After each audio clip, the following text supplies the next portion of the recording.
Assalamualaikum warahmatullahi wabarakatuh.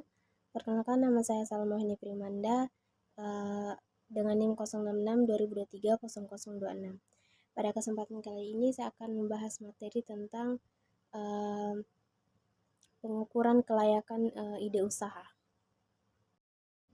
Jadi yang pertama adalah ada analisis pasar atau market feasibility yang mempunyai tujuan agar mengetahui produk atau jasa yang dipunya pasar, jasa yang dimiliki pasar yang cukup besar, yang dapat diukur dari siapa target konsumennya, mulai dari usianya, lokasi, tingkat kebutuhan, serta daya belinya, dan juga ukuran pasar dan tren pertumbuhan, serta kompetitor langsung dan secara tidak langsungnya. Serta juga perilaku konsumen, value proposition atau produk dari kita sendiri. Dan adapun pertanyaan dari kunci dari hal tersebut adalah yang pertama, apakah orang benar-benar butuh produk tersebut, produk yang kita buat tersebut, dan juga apakah pasar akan tumbuh dalam 3 sampai 5 tahun ke depan. Jadi usaha yang kita jalankan itu apakah masih maksimal jika berlangsung beberapa tahun ke depan lagi, seperti itu.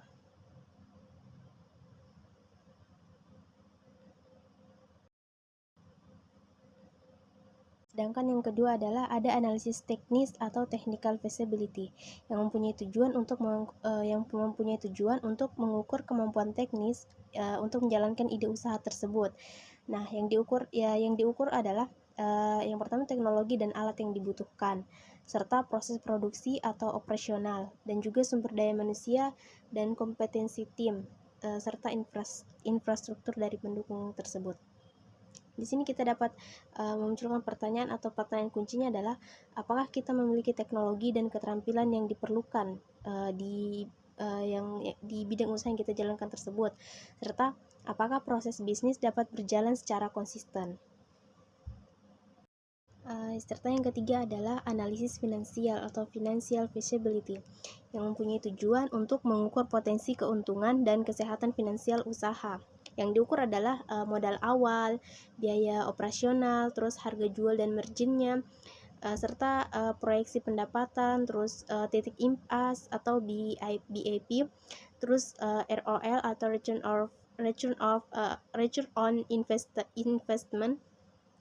Itu semua yang dapat diukur, serta kita juga dari situ kita kayak muncul pertanyaan gitu. Jadi kayak kita harus memperhitungkan kapan modal bisa kembali, serta apakah bisnis ini bisa menguntungkan dalam jangka panjang.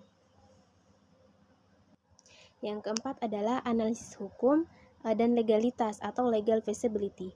Jadi tujuannya adalah memastikan ide usaha sesuai dengan aturan yang diukur.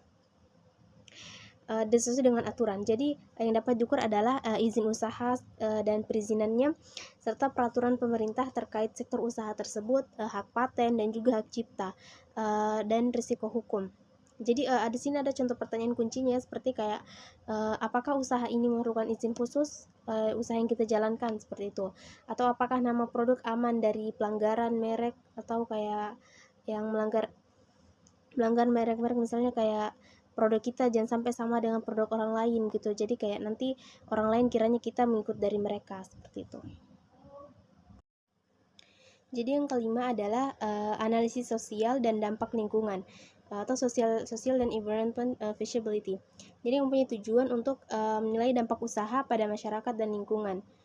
Yang diukur dari perihal tersebut adalah penciptaan lapangan kerja, serta dampak budaya dan etika, serta emisi dan polusi, dan juga keberlanjutan sumber daya.